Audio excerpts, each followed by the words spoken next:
ज्ञान अमृत एवं षड्यंत्र का विष PDF फाइल लिंक प्राप्त करने के लिए 98 280 72 914 ओम प्रकाश दास राजस्थान शायद साय जय हो बंदी छोटी भगत भाइयों।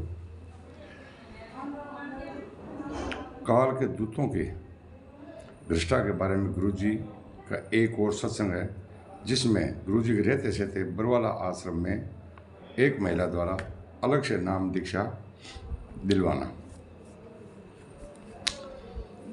सन 2008 जब सतगुरु रामपाल जी महाराज सन 6 के अंदर जेल गए थे, 8 में बाहर आए थे, उसके बाद की सत्संग है सन 8 की भक्त भाइयों।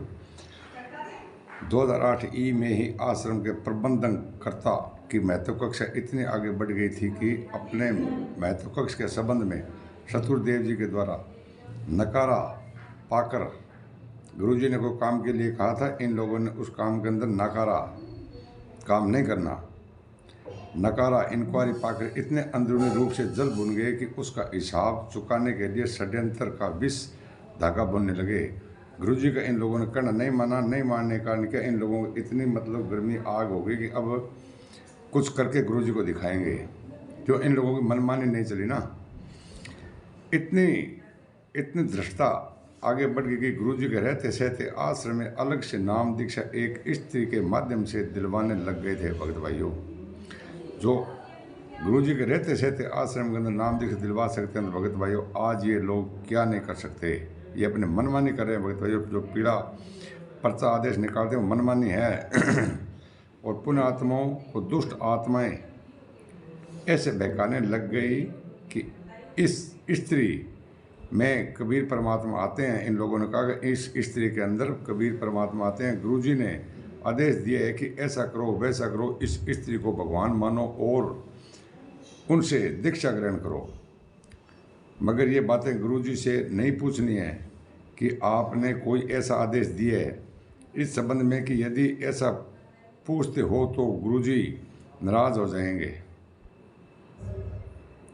इस घटना को गुरुजी ने अपने सत्संग में बताया और उस स्त्री को स्त्री न कहकर दुष्टा शब्द से उपमा की थी भगत भाई, जिस स्त्री को नाम दे रही थी। बताया कि यदि आप गुरुजी से पूछते कि क्या आपने ऐसा करने का आदेश उस स्त्री को दिया तो क्या मैं गुरुजी नाराज हो जाता? नहीं। यदि उस दुष्ट में कबीर परमात्मा आते भी तो भी मैं नहीं कहते कि उसे मानो नाम दीक्षा उससे लो, ये वही कहते कि तुम अपने गुरु को ही मानो और गुरु से नाम लो।